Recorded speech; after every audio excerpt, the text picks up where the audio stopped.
Hello guys, তো আজকের এই ছোট্ট ভিডিওর মধ্যে আমরা দেখে নেব বিটকয়েনের এখানে কি হচ্ছে। বিটকয়েনের মধ্যে আবার যেরকমটা আমরা 2 দিন আগে ডাম্প দেখেছিলাম ছোটোখাটো একটা, কিন্তু বিটকয়েন আবারও কিন্তু পাম্প করে ওপরের দিকে যাচ্ছে। তো বিটকয়েনের মধ্যে নেক্সট এখানে কী হতে পারে, কী নতুন আপডেট বের হয়ে আসছে, আর এখানে ডোনাল্ড ট্রাম্প ক্রিপ্টোকে নিয়ে নতুন করে এখানে কী বললো সেটাও আমরা জেনে নেবো আজকের এই ভিডিওতে। আর সেটার মানে এখানে কি, ডোনাল্ড ট্রাম্প যে ক্রিপ্টো রিজার্ভের কথা বলছে এর ইফেক্ট মার্কেটের মধ্যে কী পড়তে পারে সেটা জেনে নেব। আর এখানে ইউএস আর ইরানের যে এখানে যুদ্ধ চলছে সেটা কিন্তু এখনও পর্যন্ত একদম থেমে যায়নি। ইরান কিন্তু নতুন করে আবারও এখানে অ্যাটাক করা শুরু করে দিয়েছে, তো এটারও ইফেক্ট কিন্তু মার্কেটের মধ্যে এখানে পড়বে। তো ওভারঅল আজকের এই ছোট্ট ভিডিওর মধ্যে আমরা দেখে নেব মার্কেটে কী হচ্ছে না হচ্ছে, আর কী কী নিউজ আপডেট আছে আজকের এই ভিডিওতে আমরা সব কিছুই জেনে নেব। তো ভিডিও শুরু করার আগে ছোট্ট একটা ডিসক্লেমার দিয়ে শুরু করবো আজকের এই ভিডিও। এবার যদি ইউএসের স্টক মার্কেট এখানে আপাতত দেখি আমরা, ইউএসের স্টক মার্কেট মোটামুটি ঠিকঠাকই এখানে চলছে, এমন কিছু না যে খুব একটা খারাপ এখানে ডাউন হয়েছে বা কিছু হয়েছে।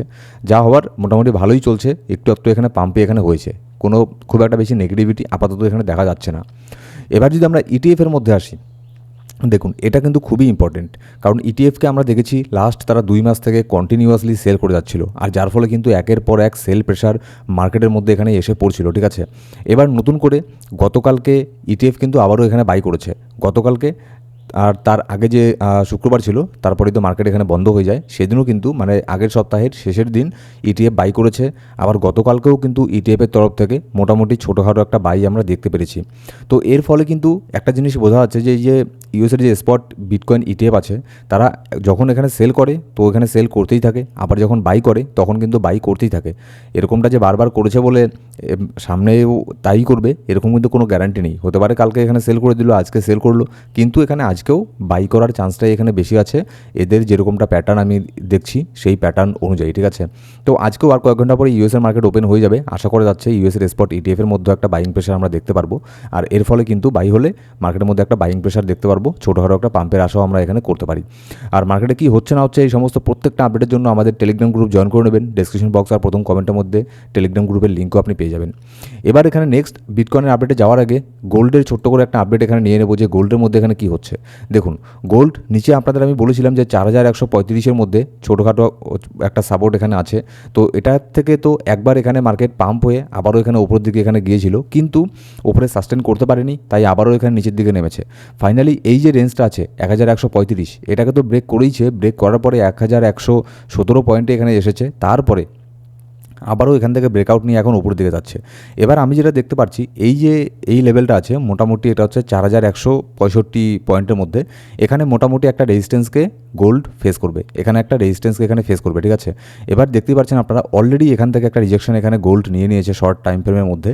এবার এখান থেকে যে আবারও এখানে ডাউন যে হবে এরকম কিন্তু কোনো গ্যারান্টি নেই, ঠিক আছে। কিন্তু যদি আমরা টেকনিক্যাল অ্যানালিসিস এখানে করে দেখি, ছোটোখাটো একটা ডাম্প অলরেডি এখানে নিয়ে নিয়েছে, এখান থেকে ডাম্প যদিও বা এখানে হয় খুব একটা বেশি ডাম্পের আশা আপাতত এখানে করছি না, শর্ট টার্মের জন্য বলছি আমি।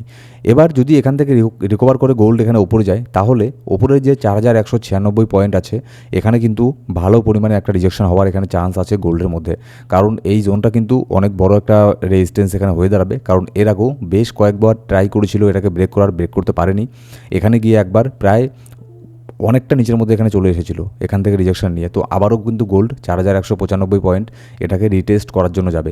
এবার সেখানে গিয়ে এটাকে ব্রেক করে ওপরে চলে যাবে না নিচের মধ্যে নামবে, এটা তখন আমরা বলতে পারবো যখন এখানে মার্কেটটাকে ওখানে যাক, তারপরে আমরা চিন্তা ভাবনা করে এখানে দেখব যে তখন এখানে কী সিনারি এখানে তৈরি হচ্ছে টেকনিক্যাল অ্যানালিসিসের মধ্যে, তখন সেই অনুযায়ী আমরা এখানে কোনো অ্যানালিসিস এখানে করতে পারবো। আর ফরেক্স মার্কেটের সম্পর্কে যদি কোনো নিউজ আপডেটের প্রয়োজন হয় আপনাদের, তাহলে আমাদের একটা ফরেক্সের গ্রুপও আছে, সেখানেও গিয়ে আপনি জয়েন করতে পারেন, ডিসক্রিপশন বক্সের মধ্যে প্রথম কমেন্টে আপনি এটার লিঙ্কও পেয়ে যাবেন।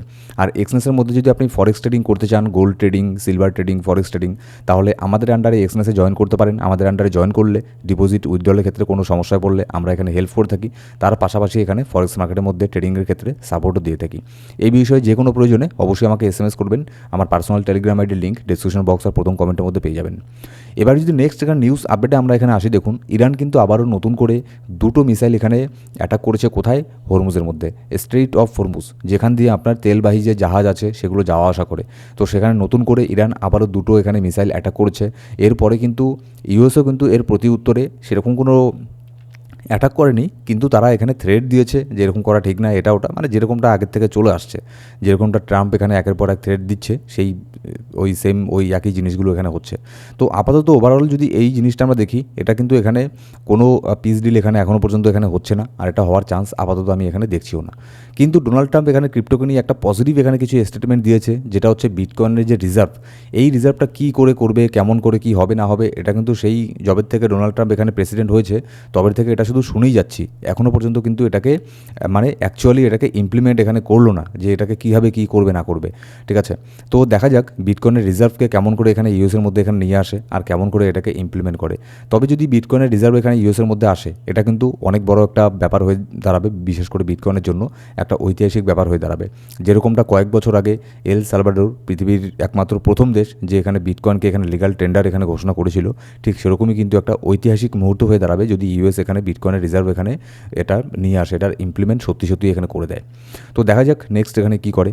তার পাশাপাশি ডোনাল্ড ট্রাম্প গতকালকে একটা প্রেস মিটের মধ্যে এখানে বলেছে যে ক্রিপ্টোকে নিয়ে সে প্রচণ্ড বুলিশ আছে এখানে, মানে president Trump says he is a big crypto guy, মানে সে যে ক্রিপ্টোর মধ্যে পজিটিভ, ক্রিপ্টোতে ইনভেস্ট করে বসে আছে, এইসব জিনিসগুলো যেগুলো বলে থাকে মাঝে মধ্যে, এরকম কিছু স্টেটমেন্ট এখানে দিয়েছে। তো এর থেকে বোঝা যায় যে ডোনাল্ড ট্রাম্প হ্যাঁ আসলেই সে ক্রিপ্টোকে নিয়ে পজিটিভ, কিন্তু ম্যানিপুলেশন করতে কিন্তু মানে তার জুড়ি মেলা ভার। ঠিক আছে, ক্রিপ্টোকে নিয়ে সে পজিটিভও, কিন্তু আবার সে মানে চান্স পেলে এখানে প্রফিট করতে কিন্তু এখানে মানে দ্বিধাবোধ করে না, যে কেমন শুধু এই সুযোগগুলো এখানে খুঁজে থাকে যে কেমন করে এখানে মার্কেটকে ম্যানিপুলেশন করে কেমন করে প্রফিট করা যায়। এটাও যেমন ঠিক, আবার এটাও আমাদেরকে মেনে নিতে লাগবে যে আসলেই সে ক্রিপ্টোকে নিয়ে পজিটিভ এখানে আছে। ক্রিপ্টো রিলেটেড অনেক কিছু টিলও পাস করেছে ইউএসের মধ্যে। তো এবার ক্রিপ্টো রিজার্ভ এটাকে কবে নিয়ে আসে এটা হচ্ছে দেখার, আর নেক্সট ক্রিপ্টোকে নিয়ে কী করে না করে এইগুলো কিন্তু অনেকটা ডিপেন্ড করবে মার্কেট কোথায় যাবে না যাবে তার উপরে। কারণ কি দেখুন, যদি অন্যান্য দেশ এই জিনিসগুলো করে তাহলে কিন্তু সেখানে অতটা এখানে আলোচনার মানে কেন্দ্রবিন্দুতে পরিণত হয় না, কিন্তু যেহেতু এখানে ইউএস যখন এইসব কথা বলে আর ইউএস যখন এই সমস্ত কোনো বিল নিয়ে আসে, তখন কিন্তু এটা ভালো পরিমাণে ইফেক্ট ফেলে ক্রিপ্টোকারেন্সি মার্কেটের উপরে। এবার যদি আমরা বিটকয়েনের টেকনিক্যাল অ্যানালিসিসের মধ্যে এখানে আসি, দেখুন এখানে বিটকয়েনের মধ্যে গতকালকে তো ভালো পরিমাণে একটা ডাম্প এখানে হয়েছিল, $61,400 পর্যন্ত এসেছিল, এখান থেকে মার্কেট আবারও বাউন্স ব্যাক হয়ে ওপরে এখানে গেছে। গতকালকে আপনাদের বলেছিলাম যে নিচের যে ট্রেন্ড লাইনটা আছে এটাতে একটা সাপোর্ট এখানে নেওয়ার চান্স এখানে আছে, তো এত দূর পর্যন্ত মার্কেট আসেনি, তার আগেই এখানে মার্কেট পাম্প হয়ে উপরের দিকে গেছে। তো ডেইলি ক্যান্ডেলের মধ্যে আপাতত তেমন কোনো এখানে নেগেটিভিটি কোনো কিছু দেখতে পাচ্ছি না, ছোটোখাটো ডাম্প পাম্প এগুলো এখানে হয়েই থাকবে। কিন্তু মেইন আমাদের হচ্ছে weekly time frame. Weekly time ফ্রেমের মধ্যে 200 উইকলি মুভিং অ্যাভারেজ যা আছে, যেটা আমাদের বর্তমানে এখানে আছে $62,700 মধ্যে, এটার ওপরে আপাতত বিটকয়েনের প্রাইস এখানে চলছে। আর যতক্ষণ পর্যন্ত এটার ওপরে বিটকয়েন আছে ততক্ষণ পর্যন্ত আমি বুলিশ আছি, এর নিচে আসলেই আমি এখানে বিয়ারিশ। তো সেজন্য আমি এই পয়েন্টটাকে একটা ক্রিটিক্যাল পয়েন্ট এখানে বলছি বারবার এই কয়েকদিন থেকেই, যে এটা কিন্তু খুবই একটা ক্রিটিক্যাল পয়েন্ট। কারণ এর নিচে নামা মানেই এখানে বিয়ারিশ একটা সেন্টিমেন্ট তৈরি হওয়া, আর এর উপরে থাকা মানেই একটা চান্স থাকবে যে না মার্কেট এখানে পাম্প হওয়ার 100% এখানে চান্স এখানে আছে। তো আপাতত দেখা যাক যে এই রেঞ্জটাকে বিটকয়েন এখানে কীভাবে রেসপেক্ট করে। আপাতত তো এখানে ওপরই আছে, আর কয়েকটা ডেলি ক্যান্ডেল আর বিশেষ করে এই সপ্তাহের উইকলি ক্যান্ডেলটা আমাদের দেখতে লাগবে যে 200 উইকলি মুভিং অ্যাভারেজের উপরেই এখানে ক্লোজ করছে কিনা। যদি এটার উপরে ক্লোজ করে তাহলে কিন্তু এটা খুবই বড় একটা বুলিশ একটা ব্যাপার হয়ে দাঁড়াবে বিটকয়েনের জন্য। সো গাইস, এই ছিল আজকের ভিডিও ভালো লাগলেও একটা লাইক করবেন, আর কোনো সাবস্ক্রাইব না করে থাকলে সাবস্ক্রাইব করে বেল বাটন প্রেস করে অল সিলেক্ট করে রাখুন প্রত্যেকটা ভিডিও আপডেট সবার আগে পাওয়ার জন্য। Thank you so much.